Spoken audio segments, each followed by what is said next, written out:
Agora sim, dou as boas-vindas oficialmente ao advogado Dr. Jeffrey Chicchini. Seja muito bem-vindo mais uma vez em Oeste Sem Filtro. Paula, uma ótima noite. Eu que agradeço o convite, sempre um grande privilégio estar aqui com vocês. Doutor Chicchini, agradeço mais uma vez a gentileza de conversar conosco. Eu vou pedir uma ajuda para o senhor conectar aqui os fatos, porque é tanto absurdo um atrás do outro, a gente tenta entender e ligar os pontinhos, às vezes é difícil até de compreender.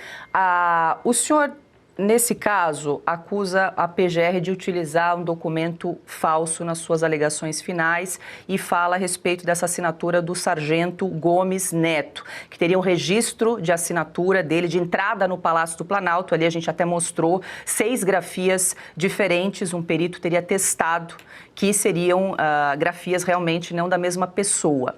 Agora, como é que é o link, como é que o senhor faz o link com o caso do seu cliente, Felipe Martins? Como é que a gente conecta tudo isso ao caso do Felipe Martins?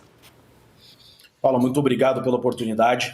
É gravíssimo o que está acontecendo. O Brasil sabe que Felipe Martins foi preso por uma viagem que não fez. É público e notório.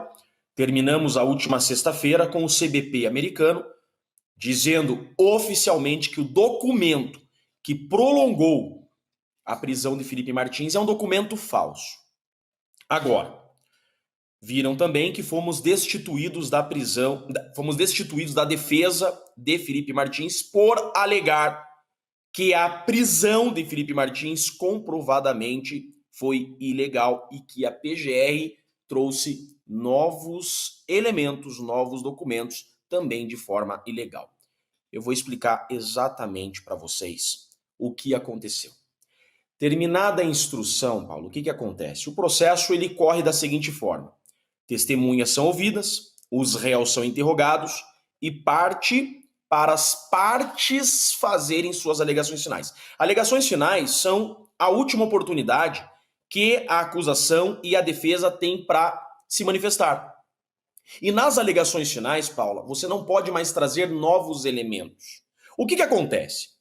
Felipe Martins, quando ele é colocado em liberdade lá atrás, né? Ele é colocado em liberdade por quê? Porque é provado que não viajou. Ele fica um ano em uma liberdade condicionada, obviamente, né? Preso ainda, né? Domiciliarmente. Ele fica um ano sem ser denunciado. Por quê, Paulo? Porque a PGR está com um problema em suas mãos. Felipe Martins, todo mundo sabe, ele é criado a ser um delator. É por isso que Felipe Martins, ele existe, não podemos esquecer onde nasce Felipe Martins. A Polícia Federal tem o Mauro Cid nas mãos. Mauro Cid dá 11 versões de depoimento. E perguntam para o Mauro Cid, você tem documento do que você está falando? O Mauro Cid fala, não tenho documento. Eles vêm, opa, precisamos de mais do que o Mauro Cid. Eles abrem aquele cardápio de assessores do presidente Bolsonaro e dentre vários militares ele encontra um civil, Felipe Martins, até então desconhecido por eles. Não imaginavam que era um homem de verdade. Felipe Martins, então, ele é pensado a ser preso para que fosse mais um delator junto com Mauro Cid. É por isso que Felipe Martins nasce. Só que cometem um grande erro. Eles prendem Felipe Martins por uma viagem que ele não fez, mas a defesa de Felipe Martins, muito aguerrida, prova que o documento que o prendeu é falso e ele é colocado nessa liberdade condicionada.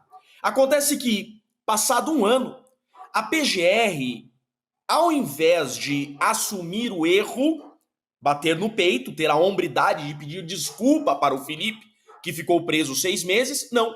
Eles criam uma acusação. Então aquilo que antes era apenas uma viagem, eles colocam na boca do Mauro Cid o seguinte: Felipe Martins participou de reuniões golpistas e fez a minuta golpista. E o Felipe Martins é processado.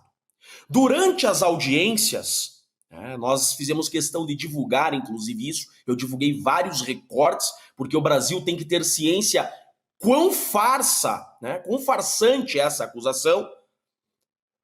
Nós divulgamos vários trechos dessa audiência. Eu pergunto para o Mauro Cid, essa minuta é a minuta do golpe que Felipe Martins fez? Mauro Cid diz que não, então isso cai por terra. Qual o problema sobra? Agora sim, o ponto da tua pergunta e da minha resposta. Sobra então a discussão sobre as reuniões. Por quê? A PGR vem com um documento que ninguém sabe de onde surgiu na acusação. Felipe Martins participou de 2 reuniões importantes, diz a acusação, dia 7 e dia 9. Como que a PGR prova isso? Eles vêm com uma planilhazinha que ninguém sabe de onde surgiu, que a própria PF fez. E o nome do Felipe está escrito Fê, com FE. Quando a gente olha aquilo, nós que estamos acostumados na advocacia criminal em enfrentar o poderio estatal, Paulo, nós estamos acostumados com isso. Nós fomos atrás de documentos oficiais. Nós pegamos um documento oficial, publicado, Paulo, em Diário Oficial da União, já em janeiro de 2023, então a gente pega um documento do governo Lula. Olha isso. A gente pega um documento do Diário Oficial de registros de entrada no Palácio da Alvorada. De um lado você tem esse documento da PGR sem origem, criado dentro da Polícia Federal. Do outro lado você tem um documento oficial do site do governo Lula, dizendo que naquelas datas Felipe Martins não esteve no Palácio da Alvorada. Quando a gente apresenta isso, gera um grande tumulto processual, porque a defesa do Felipe Martins traz ao processo um documento oficial, publicado no Diário Oficial da União, enquanto a acusação tem um documento que não prova origem. Termina o processo e aí sim vai para alegações finais, Paulo. A PGR tem esse problema nas mãos. A defesa do Felipe Martins desmontou a acusação. Eles então, nas alegações finais, esse é o ponto, eles vêm com um novo documento. E eles dizem o seguinte, aqui está a origem daquele documento que nós tínhamos. E aí eles apresentam aquele documento manuscrito de registros de entrada e lá tem o nome, Felipe Martins. Quando a gente vê aquele documento que não existe no mundo processual, a gente peticiona para o ministro Alexandre de Moraes. Ministro relator, primeiro que a acusação não pode trazer documentos novos nas alegações finais. E isso nós estávamos no nosso prazo de alegações finais. Segundo, esse documento apresenta inúmeras discrepâncias. Veja, são 6 momentos que a pessoa que atesta esse documento, que é um segundo sargento, assina. E cada vez que ele assina, a letra é diferente uma da outra. Nós estamos no nosso prazo de alegações finais, a gente contrata um perito, e o perito que analisa para nós essas assinaturas, agora o ponto central, olha a gravidade, esses documentos, essas assinaturas. O perito que analisa essas assinaturas, gente, olha só, o cara nada mais é do que um ex-policial federal. O perito que olhou essas assinaturas para nós, ele é perito da Polícia Federal há 23 anos, tá? Foi chefe do Instituto de Perícia da Polícia Federal na Superintendência, professor da Escola de Perícia da Polícia Federal e presidente da Associação de Peritos da Polícia Federal. É a maior autoridade pericial do Brasil. Ele dá um documento para nós fazendo a seguinte análise. As assinaturas são discrepantes. Uma assinatura não bate com a outra. Há necessidade de chamar esse segundo sargento, pedir para que ele forneça uma assinatura, para que se faça um exame grafotécnico entre essas assinaturas e a assinatura dele. Aí está, Paulo. A gente vem para o ministro e mostra tudo isso, dentro do nosso prazo de alegações finais. A gente mostra que é um absurdo trazer novos documentos e que esse documento trazido, além de novo, ele tem indícios de falsificação. O ministro, ao invés de analisar a nossa petição, porque daí a gente pede mais prazo para alegações finais, a gente pede para suspender o nosso prazo, ele não responde à nossa petição e ele nos destitui da defesa. Ou seja, Chiquini e Ricardo estão atrapalhando, encontraram um tendão de Aquiles. Aí, agora o caminho para o fim dessa observação, olha a gravidade disso. Nós vamos investigar quem é de fato esse senhor, segundo o sargento Gomes Neto. Nós encontramos um processo judicial e ele não tem nada a ver. Nós não estamos acusando ele, que fique bem claro, podem ter usado o nome dele. Nós encontramos um processo desse senhor onde tem a assinatura dele. Um processo que ele é autor contra a União, pedindo ressarcimentos de salário. E lá tem a assinatura dele. A assinatura dele é completamente diferente desses documentos. Então, além de Felipe Martins ter sido preso por documento falso, agora querem condená-lo por documentos com indícios gravíssimos de novas falsificações. Paulo. Doutor Cicchini, muito obrigado pela entrevista, é um prazer estar conversando com você.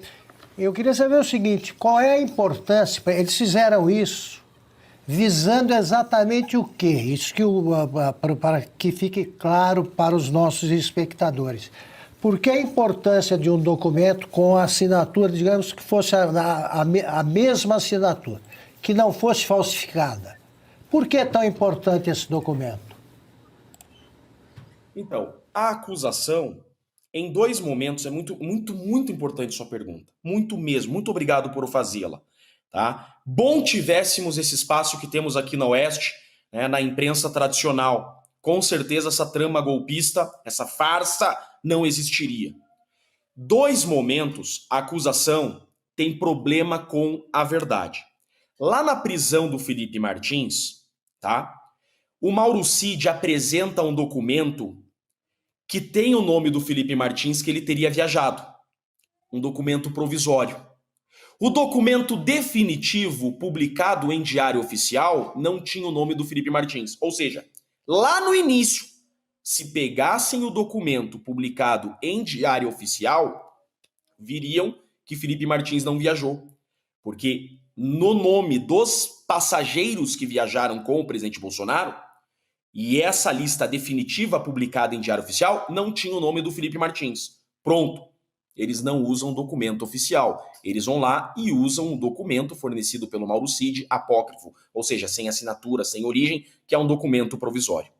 Agora, eles fazem o mesmo erro, tá? Obviamente que proposital, eles cometem o mesmo erro com relação a esses registros de entrada. Há registros de entrada no Palácio da Alvorada publicados oficialmente no Diário Oficial. Eles não trazem o documento publicado em Diário Oficial. O que eles trazem? Eles trazem uma planilha que ninguém sabe a origem, onde foi feita, que o nome do Felipe também está escrito Felipe. Aquele documento que prendeu ele da viagem é Fê. Esse documento que diz que ele entrou no Palácio da Alvorada é Fê também. E é também um documento qualquer, sem origem e não oficial. Nós buscamos o documento oficial. Então, nos dois casos, tem documento oficial. E o documento oficial de registros de entrada naquelas datas, naquelas reuniões, que eles falam das reuniões golpistas, os registros oficiais não têm o nome do Felipe. Então, desde o início, Felipe não seria preso e não seria processado se a Polícia Federal, se a PGR tivessem a hombridade de usar só documentos oficiais. Eles insistem em utilizar documentos não oficiais para acusar pessoas. Nós, da defesa, estamos usando documentos oficiais do Estado. Olha só que coisa! Nós estamos utilizando documentos oficiais do Estado contra o Estado que acusa injustamente Felipe Martins. Perfeito, doutor Cicchini, muito obrigada pelos esclarecimentos. Agora ficou mais claro para a gente entender esse caso, né, essa denúncia que o senhor faz em relação à PGR, ao uso desses documentos, qual seria a intenção aí da acusação no caso do Felipe Martins. Agradeço muito a gentileza do senhor entrar conosco nesta quarta-feira. Bom trabalho, até uma próxima. Eu que agradeço de coração, um grande abraço e preciso deixar aqui meu agradecimento a esse chat maravilhoso, essa audiência maravilhosa de sempre. Se você chegou até aqui, é um bom sinal. Para assistir os vídeos completos, acesse nosso site ou baixe nosso aplicativo totalmente grátis.